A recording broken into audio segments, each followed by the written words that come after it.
লঙ্কা premier লিগে তাওহিদ হৃদয় যা match খেলেছেন, ভাই ভাই অসাধারণ তিনি খেলেছেন।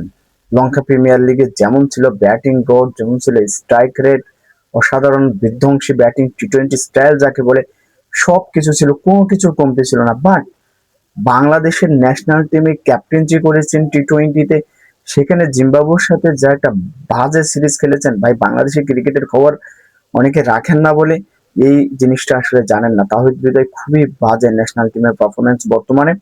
আমি যদি একটু জিম্বাবুয়ের যে প্রথম তিনি ম্যাচটা খেলেছেন, 3টা ম্যাচ খেলেছেন টি-20 সিরিজের, সেখানে থার্ড টি-20-তে তিনি 24 রান করেছেন, 19 বল থেকে স্ট্রাইক রেট ছিল 126, এবং দ্বিতীয় ম্যাচে মাত্র 6 রান করেছেন, বল খেলেছেন 5টি, আর তার স্ট্রাইক রেট ছিল 120।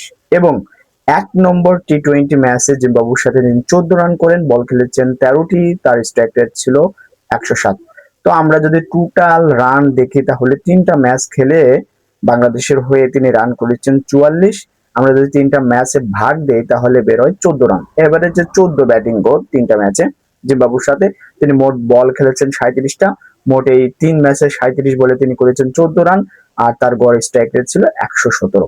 এবার আসি এলপিএল এ তাওহিদ হৃদয় কতটা ভালো ব্যাটিং করেছে। এলপিএল তিনি ম্যাচ খেলেছেন মোট 5টা, রান করেছেন 151, ব্যাটিং অ্যাভারেজ 75, তার স্ট্রাইক রেট 198-এরও বেশি, প্রায় 99-এর কাছাকাছি। ভাবা যায় কি আউটস্ট্যান্ডিং পারফরমেন্স করেছেন। শ্রীলঙ্কার এগেনস্টে শ্রীলঙ্কার বোলারদের পিটিয়ে তিনি যেভাবে অ্যাগ্রেসিভ ব্যাটিং করেছেন দেখার মতো। কিন্তু জিম্বাবুর এত মানে কি বলবো নিম্নমানের বোলারদের বিপক্ষে তাহিদ হৃদয়ের ব্যাটিংটা এভাবে ভেঙে পড়লে এটা প্রত্যাশা করা যায় না। অনেকেই বলছেন, অনেকেই প্রশ্ন তুলছেন যে টাকার খেলা বলেই কি তাহিদ হৃদয় এত ভালো খেললো? এর আগে ভালো খেলার কারণে এবার তিনি দলের সুযোগ পেয়েছেন, এবার ভালো না খেলতে পারলে পরবর্তীতে তিনি আসলে চান্স পাবেন না।